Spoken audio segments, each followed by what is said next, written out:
अब चाल योजना पढ़ेंगे। क्या दूसरा पार्ट है चाल योजना। ठीक है। कम से कम समय में तय की गई दूरी की मात्रा को चाल कहा जाता है। चाल कैसे चक्रीय अचक्रीय होती है। चाल का योगदान निम्न में से सबसे कम प्रशिक्षित कौन सा है। गति है। प्रतिक्रिया योगदान एक संकेत के साथ जिस खिलाड़ी की प्रतिक्रिया या क्रिया करने की योग्यता प्रतिक्रिया योग्यता कहलाती है। 100 मीटर दौड़ प्रारंभ में बंदूक की आवाज़ फिर खिलाड़ी स्टार्ट होना। गति चाल में क्या होता है।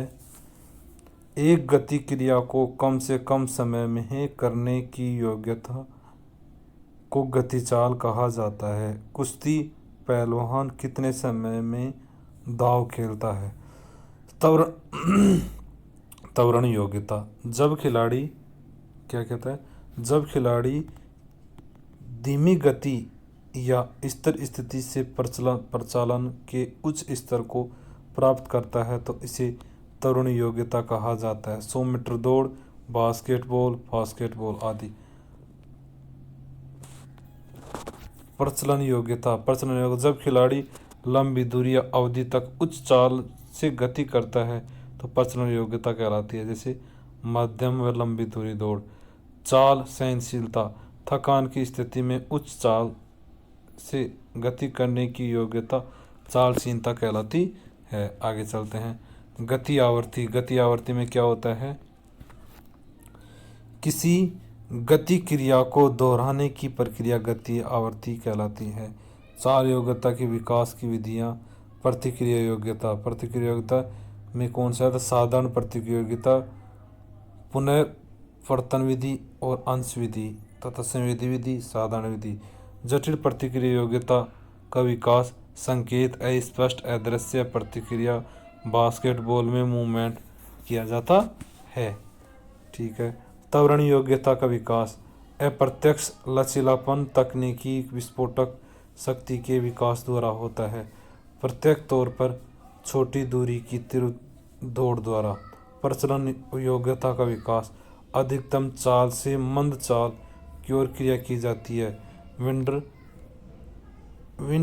स्प्रिंट। ठीक है। त्वरण दौड़ होलो स्प्रिंट। आगे चलते हैं। चौथी गति चाल का विकास तकनीकी समन्वय योग्यता विस्फोटक शक्ति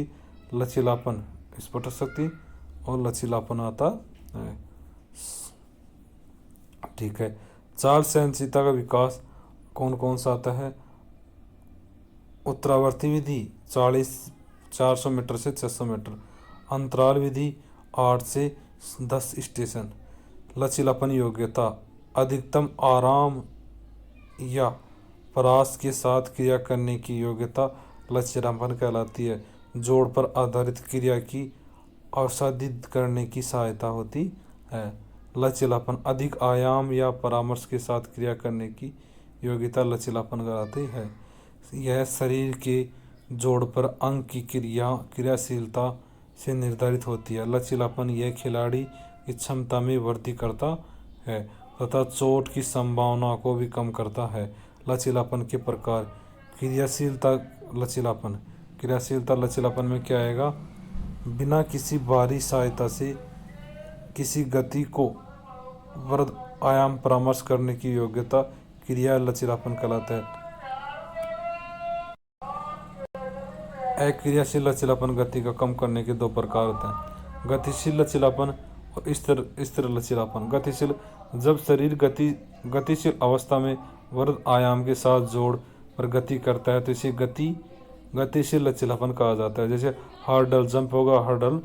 हर्डल जंप में स्थिर तथा लचीलापन। स्थिर लचीलापन में जब शरीर स्थिर स्थिति में किसी क्रिया को वृद्ध व्यायाम से करने की योग्यता स्थिर लचीलापन कहलाता है।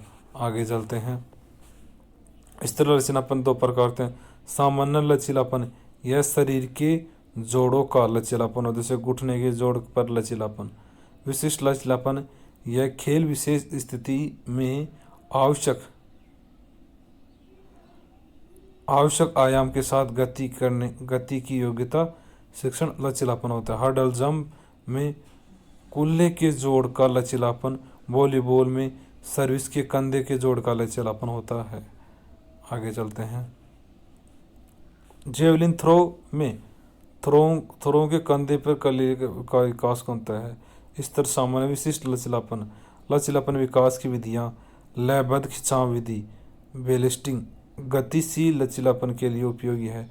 मंद खिंचाव विधि जोड़ पर धीरे धीरे गति उत्पन्न कर लचीलापन करने की कहते हैं। ठीक है। मंद खिंचाव स्थिरता विधि, इसमें धीरे धीरे खिंचाव उत्पन्न कर अधिक परास पर स्थिरता रखी जाती है, फिर धीरे धीरे वापस सामान्य स्थिति में लाया जाता है। PNF विधि होल्डर रिकेशन तथा कॉन्ट्रैक्स रिकेशन अतः स्लो खीर्स होल्ड रिकेशन। अक्रियाशील लचीलापन, जब किसी बाह्य सहायता से वृद्ध का या परामर्श पर गति की जाती है तो उसे अक्रियाशील लचीलापन कहा जाता है। गुरुत्वाकर्षण बल सहयोगियों द्वारा लचीलापन विकास में सावधानी। लचीलापन क्रिया को वार्म अप के पश्चात की जानी चाहिए। धीरे गति में क्रिया की जानी चाहिए। लयबद्ध होनी चाहिए। लचीलापन की सावधानी। 13 से 14 वर्ष के आयु में लचीलापन विकसित किया जा सकता है।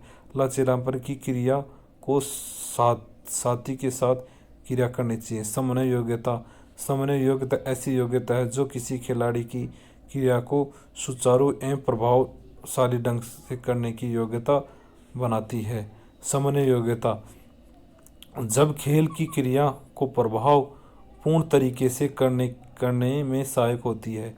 समन्वय योग्यता होने पर खिलाड़ी क्रिया को किसी खेल विशेष पर लयबद्ध करना चाहिए। समन्वय योग्यता के प्रकार निर्धारण योग्यता, यह वह योग्यता है जो ऐसी क्रिया क्षेत्र से संबंधित समय और स्थान में शारीरिक गतिविधियों और स्थिति में परिवर्तन को निर्धारित कराती है।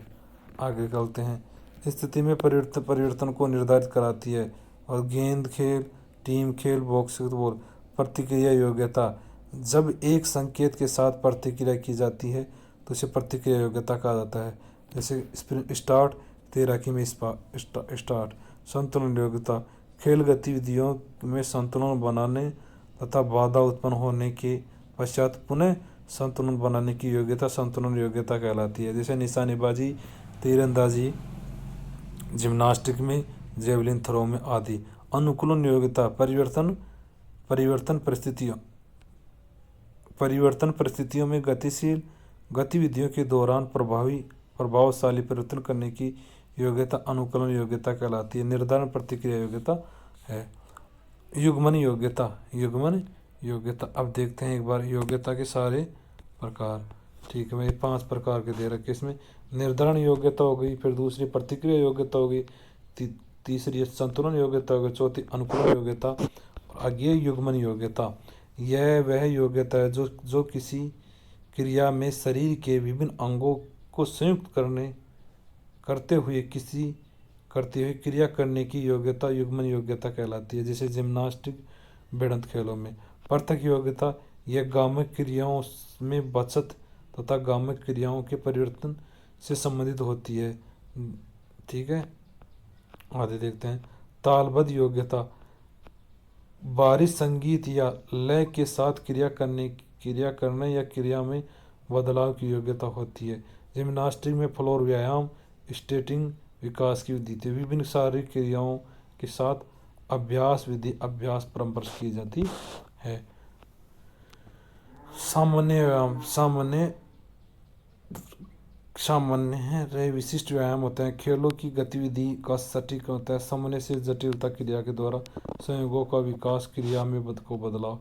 तकनीकी विधि, कौशल खिलाड़ी की वह क्षमता है जिसके द्वारा वह वास्तविक गामक गतिवाही क्रिया को तकनीकी द्वारा प्रदर्शन करता है। किसी गामक कार्य को करने के लिए गामक विधि का प्रयोग किया जाता है। इसे तकनीकी रूप से प्रदर्शन किया जाता है।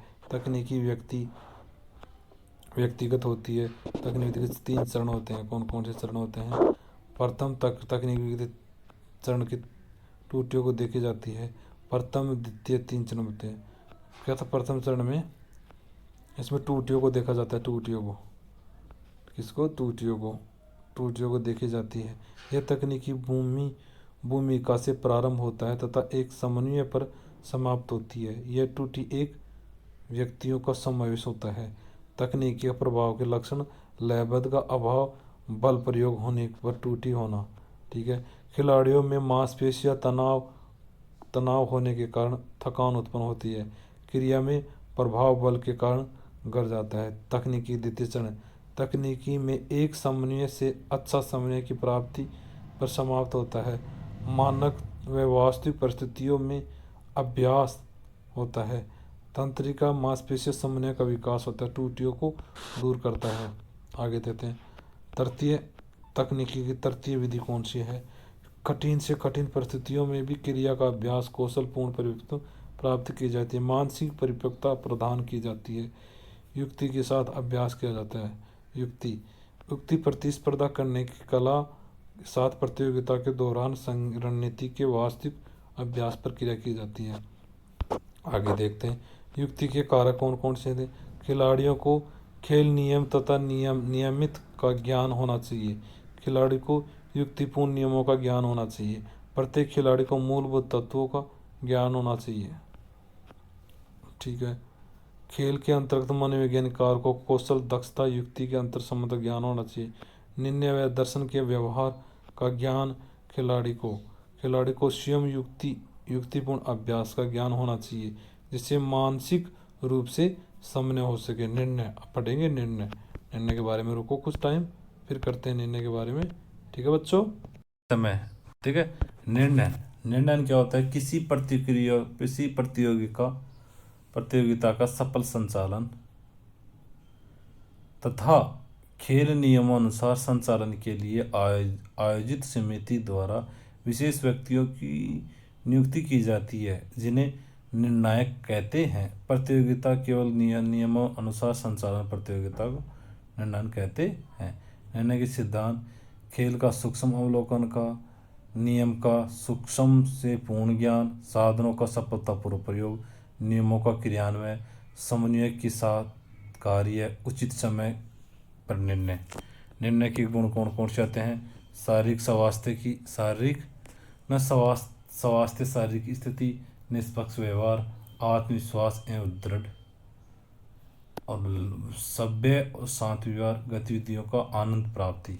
ठीक है। जिम्मेदारी कौन कौन, आगे देखते हैं। निर्णय के योगदान कौन कौन से आते हैं। योगदान, शैक्षिक योग्यता, नियमों का नवीन ज्ञान, निर्णय की करते हुए खेल गतिविधियों का वास्तविक अनुभव, निर्णय दक्षता तथा प्रतिक्रिया समन्वय। निर्णय की जिम्मेदारी, प्रतियोगिता से पूर्व जिम्मेदारी सभी अधिकारियों व निर्णायकों की मीटिंग का आयोजन करना, सभी उपकरणों की जांच करना, मैच के पूर्व व्यवस्था का निरीक्षण करना, खिलाड़ियों की योग्यता व वेशभूषा की जांच करना, स्कोर शीट में अंकित जानकारी जांच करना, प्रतियोगिता के दौरान खेल के नियमानुसार संचालन करना, खेल गतिविधियों पर नियंत्रण बनाए रखना, उचित संकेतों का प्रयोग करना, नियमानुसार प्रतिस्थापन करवाना, मैच की समय अवधि पूर्ण होने पर समाप्ति की घोषणा करना, मैच का निर्णय नहीं होने पर अग्रिम कार्यवाही करना। आगे चलते हैं। प्रतियोगिता के पश्चात क्या आएगा।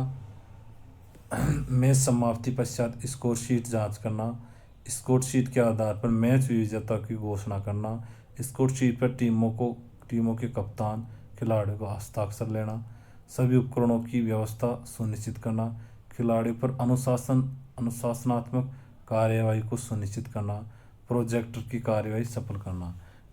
निम्न में से प्रतियोगिताओं के पश्चात निर्णायक की जिम्मेदारी कौन कौन सी होती है। निर्णायक जिम्मेदारी, अधिकारियों की मीटिंग, संकेतों का प्रयोग, मैच का नियमानुसार संचालन, मैच विजेता की घोषणा। शिक्षण विधि कौन सी है। शिक्षण विधि का संबंध पाठ्य पुस्तक एवं वस्तुनिष्ठ से होता है। विद्यार्थी, पाठ्य पुस्तक और शिक्षक। विद्यार्थी, पाठ्य पुस्तक और शिक्षक। ये 6ठी यूनिट अपन की कंप्लीट हो गई है बच्चों। थ्योरी थी कंप्लीट। धन्यवाद, थैंक यू, बहुत बहुत धन्यवाद बच्चों। आपका धन्यवाद।